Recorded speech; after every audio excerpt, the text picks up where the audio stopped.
Bonjour à tous, dans cette vidéo, nous allons vous expliquer Hortensia Saga, année 2021. Au bord de la péninsule d'Iepesta se trouve le grand royaume d'Hortensia. Grâce à Olivier et Camélia agissant comme l'épée et le bouclier, ils sont un pays puissant. Eh bien, c'est jusqu'à ce que l'archiduc Rugis les trahisse et tue les ducs Fernando, Léon et le roi. Pour ne rien arranger, la princesse Marielle, l'aînée de la fratrie royale, est portée disparue. 4 ans plus tard, le fils de Fernando, Alfred Albert est maintenant duc du Dominion Albert et chevalier royal.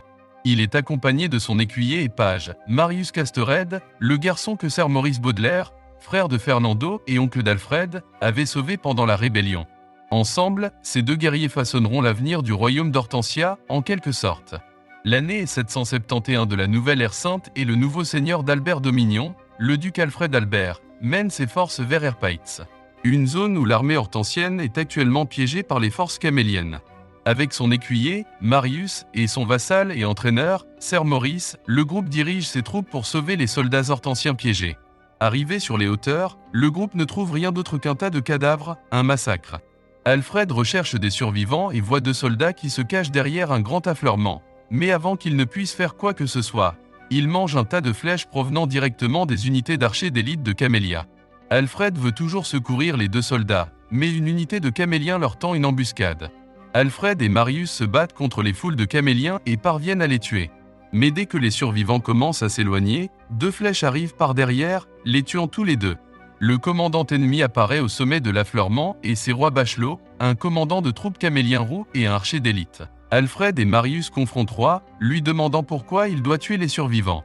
Mais Roi répond avec une réponse froide, leur disant que c'est la guerre. Cela offense Marius et s'en prend à Roi. Avec les faibles poussées et coups de fouet de Marius, il n'est pas à la hauteur de notre garçon Roi.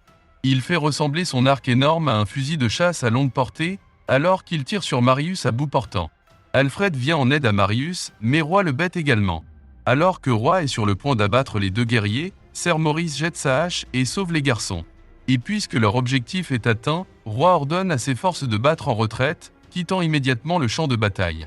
Plus tard dans la journée, le groupe rentre chez lui et Marius se réveille après avoir été renversé pendant le combat. Alfred s'agenouille sur la tombe de sa famille, parlant de chevalerie et de toutes ses bêtises après avoir reçu un gros L de roi plus tôt.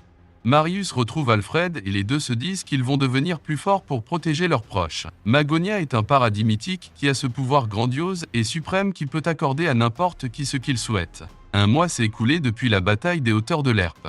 Nos héros, Duc Alfred et Sir Maurice jouent à tueur gobelin sans qu'un groupe d'enfants ne soit anéanti.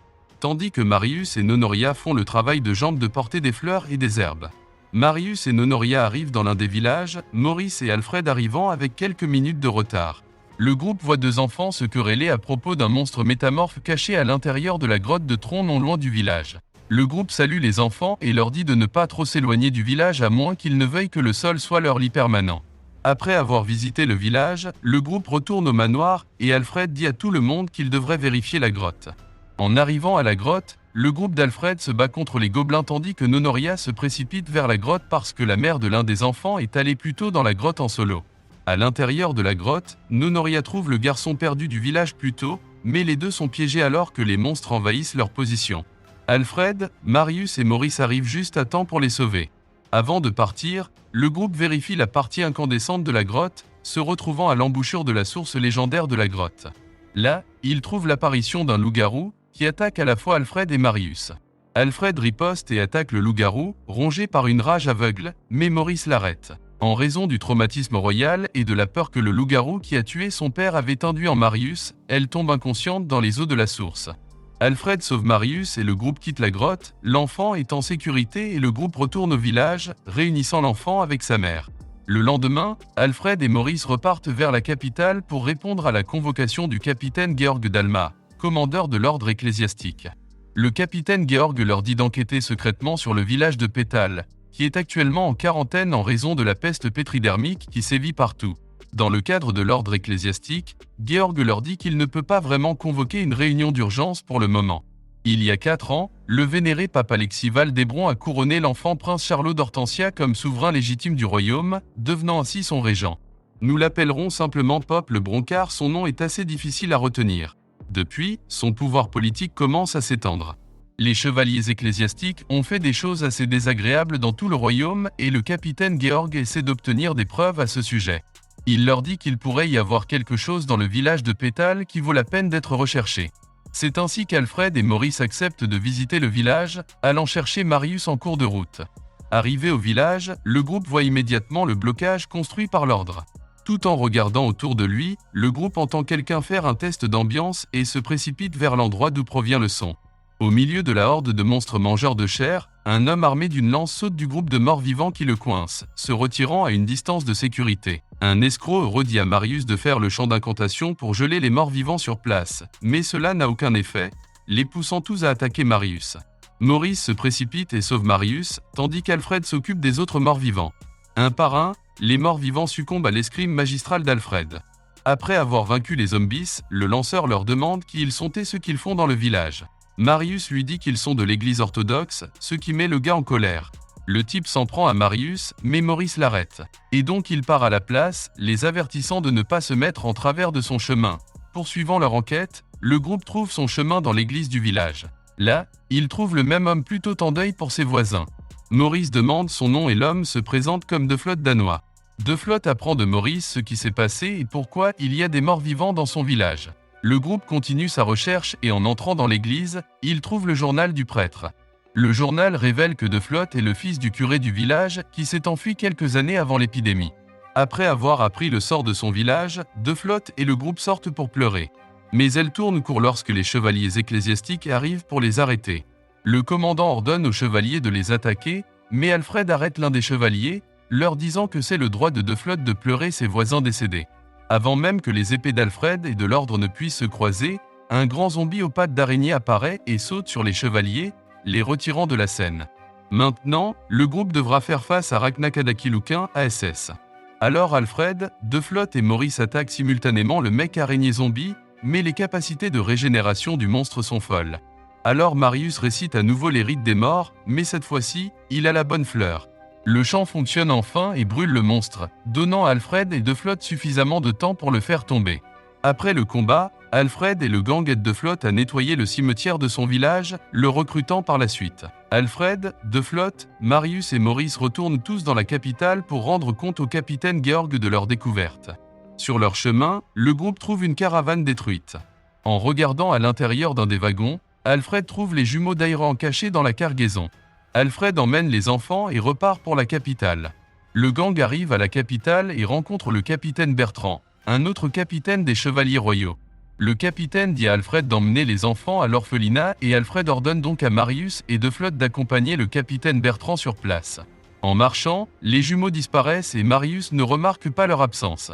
Alfred et Maurice livrent leur rapport, mais les monstres commencent à se reproduire près de la cathédrale, mettant en danger le pape et tuant les citoyens à proximité. Alors tous les trois se précipitent dehors et rencontrent Bertrand, De Flotte et Marius. Les chevaliers parviennent à vaincre rapidement les monstres à l'extérieur et se précipitent donc vers les portes de la cathédrale.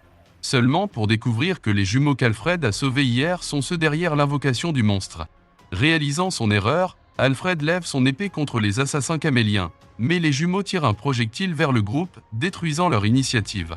Alors que les jumeaux sont sur le point d'invoquer à nouveau les mêmes monstres, le pape lance au lit, dissipant leur magie. Les jumeaux sont vaincus mais un dragon apparaît et atterrit à l'intérieur de la cathédrale. Sœur Didier le chevalier noir apparaît et dit à tout le monde « Attendez, mon frère. J'ai eu ça », alors il commence à trancher et à couper le dragon en dés, réussissant à le poser. Mais le dragon qui descend n'est qu'une autre configuration sur laquelle les jumeaux peuvent sauter, s'échappant de la capitale sans même une égratignure. Quelques semaines se sont écoulées depuis l'attaque, et nos héros rendent visite à l'actuel seigneur d'Olivier Dominion, la fille adoptive de Faussaire Léondé. Olivier, commandant Adélaïde Olivier. En rencontrant Adélaïde, Alfred l'informe que le capitaine Georg veut son soutien car deux factions luttent actuellement pour le pouvoir dans la capitale. L'une est l'église orthodoxe hortensienne dirigée par le pape et l'autre est la secte des modérés, qui se compose des templiers réguliers et des gardes royaux, qui sont toujours fidèles à la couronne précédente. Adélaïde comprend la situation mais leur dit qu'ils doivent attendre car les espions caméliens sont à ses trousses depuis des semaines maintenant et qu'agir dès le départ pourrait représenter un danger pour ses citoyens. Soudain, les chevaliers ecclésiastiques apparaissent dans le Dominion Olivier et commencent la chasse aux sorcières, forçant les femmes et les enfants à quitter leur maison sous le soupçon d'être une sorcière. Alfred et Adélaïde voient cela et les deux essaient d'arrêter ce qu'ils font.